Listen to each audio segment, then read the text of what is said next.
अच्छा समाचार बा बहुजन को बता दे संविधान अधिकार बा लखनऊ से बोलत बानी के सामने तूफान को भी रुका नहीं करते और हम बाबा साहब के औलाद है किसी और के आगे झुका नहीं। आपको 5 बातें बताना चाहती हूँ कि जिसके पास गुरु है उसका काम शुरू है, जिसके पास बुद्ध है वही शुद्ध है। जिसको भी भगवान बुद्ध ने कहा था जिसके पास मति है उसी की गति है, उसी की प्रगति है, अन्यथा दुर्गति है। और उनका दूसरा नाम विश्व मौनी है। उन्होंने उनका दूसरा जो उन्होंने कहा था अगर दुख है तो दुख का कारण है, अगर कारण है तो निवारण है, निवारण है तो फिर आनंद ही आनंद है। और हमारे परम पूज्य बाबा साहब समता स्वतंत्रता बंधुत्व न्याय का संदेश देने वाले विश्व रत्न, भारत रत्न, योग पुरुष, बौद्ध सुख और सिंबल ऑफ नॉलेज, तर्कशीलता के ताज, कलम के कोहिनूर, कानून के देवता, स्वाभिमान के सिंहासन, बाहुबली, संसार के सूर्य, पूर्वा के बहुत बहुत साधुवाद संचालक महोदय जी, आपने मुझे समय दिया इसके लिए मैं आपको अंतर्मन से धन्यवाद देती हूँ। तो मुस्कुराइए कि आप लखनऊ की धरती पर हैं और काश जिंदगी के मोड़ पे भी लिखा होता, जरा समझ के चलिए।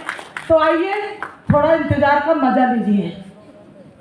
तो सर्वप्रथम अपने समाज में जन्मे सभी महापुरुषों के चरणों में नमन करती हूँ और कहना यह चाहती हूँ रेगिस्तान में तूफान को भी रुका नहीं करते और हम बाबा साहब के औलाद है किसी और के आगे झुका नहीं। तो आज हमारे मंच पे क्योंकि मेरे दांत में दर्द है, 3 दिन से मैं भर्ती थी हॉस्पिटल में, फिर भी मैं यहाँ तक आई और इसके लिए आप सब लोग धन्यवाद के पात्र हैं कि आपकी प्रेरणा है जो मुझे यहाँ लाई है। तो आज ये बहुजन समाज जागृति संस्थान के सम्मान में और हम भारत के लोग मैदान में। तो हमारे बीच में मुख्य अतिथि माननीय IAS साहब चंद्रपाल IAS साहब को मैं बहुत बहुत धन्यवाद देती हूँ साहब को और अंतर्मन से नमन भी करती हूँ। इसी में हमारे बीच में बैठे माननीय IPS साहब हरिचंद्र साहब को मैं हृदय से नमन करती हूँ। इसी बीच में हमारे पूर्व शिक्षा मंत्री माननीय के गौतम साहब और हमारे विधायक साहब, हमारे माननीय चंद्रिका प्रसाद साहब, माननीय हमारे आज के तेजस्वी ओसस्वी और हमारे अनुसूचित जाति के उपाध्यक्ष माननीय विश्वनाथ मंत्री जी, उनका मैं सबका नमन करती हूँ। और मैं थोड़ा सा गलती कर गई, सर्वप्रथम मैं पूज्य भंते जी को नमन करती हूँ औकासंदामी से।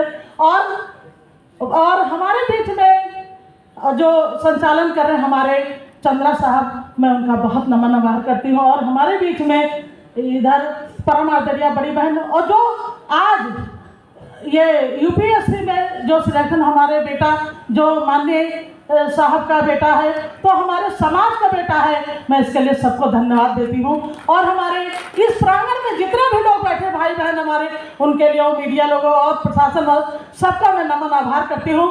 तो आइए, जैसा कि मैं गीत के माध्यम से आपको बताना चाहती थी, तो जिस मंच पर बैठे हुए सभी अतिथियों के सम्मान में कहना चाहती हूँ, कौन आया किसी तारों में चमक जागी उठी और दिल के सोए हुए तारों में खनक जागी उठी, कौन आया।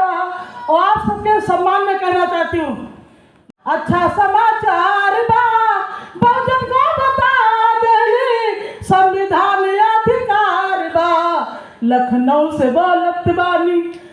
तो तथागत भगवान बुद्ध ने कहा था जिसके पास मति है उसी की गति है, उसी की प्रगति है, अन्यथा दुर्गति है। और उनका दूसरा नाम विश्व मौनी है। उन्होंने उनका दूसरा जो उन्होंने कहा था अगर दुख है तो दुख का कारण है, अगर कारण है तो निवारण है, निवारण है तो फिर आनंद ही आनंद है। और हमारे परम पूज्य बाबा साहब समता स्वतंत्रता बंधुत्व न्याय का संदेश देने वाले विश्व रत्न, भारत रत्न, योग पुरुष, बौद्ध सुख और सिंबल ऑफ नॉलेज, तर्कशीलता के ताज, कलम के कोहिनूर, कानून के देवता, स्वाभिमान के सिंहासन, बाहुबली, संसार के सूर्य, पूर्वा का चंद्रमा, 9 भाषाओं का नवाब और 32 डिग्री भाषा, ऐसे बाबा साहब के चरणों में नमन करती हूँ।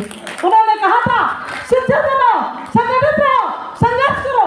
और उन्होंने कहा था शिक्षा वो सर्दी का दूध है जो पिएगा वो दहाड़ेगा।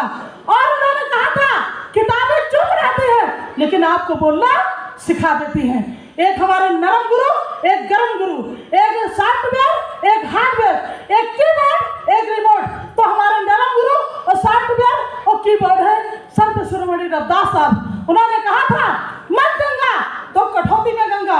और हमारे गर्म गुरु है संत सदगुरु कबीर साहब, उन्होंने कहा था तेरा मन दर्पण कहलाए और भले बुरे सारे कामों को देखे और दिखाए। और हमारे बहुजन नायक मानव काशीराम साहब ने कहा था अगर न्याय चाहिए तो शासन बनो, गुलाम नहीं। वही हमारे सभी पेरियार ललन सिंह यादव, ए बी रामा स्वामी नायकर, शिक्षा की देवी माता सावित्रीबाई फुले और ज्योतिबा फुले और रामस्वरूप वर्मा मंडल और हमारे सम्राट अशोक महापुरुषों, सभी महापुरुषों ने कुछ कहा है। अगर मैं विस्तार से कहना शुरू तो बहुत देर लगेगी। तो मैं कहना चाहती हूँ कि फूलों ने बहारों की कहानी लिख दी और रात ने सितारों की कहानी लिख दी और हम तो कुछ लिखने के काबिल न थे। बाबा साहब ने हम भारत के लोगों की जिंदगानी लिख दी। तो मैं आपको 5 बातें बताना चाहती हूँ कि जिसके पास गुरु है उसका काम शुरू है, जिसके पास बुद्ध है वही शुद्ध है, जिसको मिल जाता है संत उसके दुखों का होता है अंत, जिसको मिल जाता है फकीर उसकी खुलने वाली होती है तकदीर, और जिसके पास संविधान है सभी समस्याओं का समाधान है। तो भगवान बुद्ध का ज्ञान, भारत का संविधान हम भारत के लोगों को बनाता है महान। पहले इंट्रोडक्शन, फिर प्रेजेंटेशन, फिर डिमांस्ट्रेशन, समाज में नकल से, धर्म में शकल से और राजनीति में अकल से। और 3 बातें और बताना चाहती हूँ कि अगर ज्ञानचंद बनना है तो भगवान बुद्ध की शरण में जाओ, अगर रामचंद्र बनना है तो संविधान की शरण में जाओ, और अगर होशियारचंद बनना है तो बौद्ध विज्ञानियों की शरण में जाओ। और मैं ज्यादा न समय लेते हुए थोड़ा सा बताना चाहती हूँ कि अभी तक मैंने पहला संदेश चलाया भारतीय संविधान संदेश अभियान, हम भारत के लोग तो भारतीय संविधान सम्मान समिति, और दूसरा अभियान मैंने चलाया है भारतीय संविधान दलित प्रधानमंत्री बनाओ अभियान, और तीसरा संदेश मैं 16 अप्रैल से चला रही हूँ भारतीय संविधान सम्राट अशोक संदेश अभियान। और इसी के साथ मैं पुनः आप लोगों को हार्दिक अभिनंदन करती हूँ और माननीय आयोजक साहब को मैं बहुत बहुत साधुवाद देती हूँ कि अगर जहाँ मुझे जोड़ने का या कोई मेरी समिति की जरूरत पड़े तो मैं आपके लिए उपस्थित हूँ। और ज़्यादा न कहकर मैं आपको धन्यवाद देती हूँ क्योंकि मेरे दांत में दर्द है, ज़्यादा बोल नहीं पा रही हूँ, तो इसलिए सबको नमन, आभार, और कोई गलती हो तो क्षमा करिएगा। बहुत बहुत साधुवाद।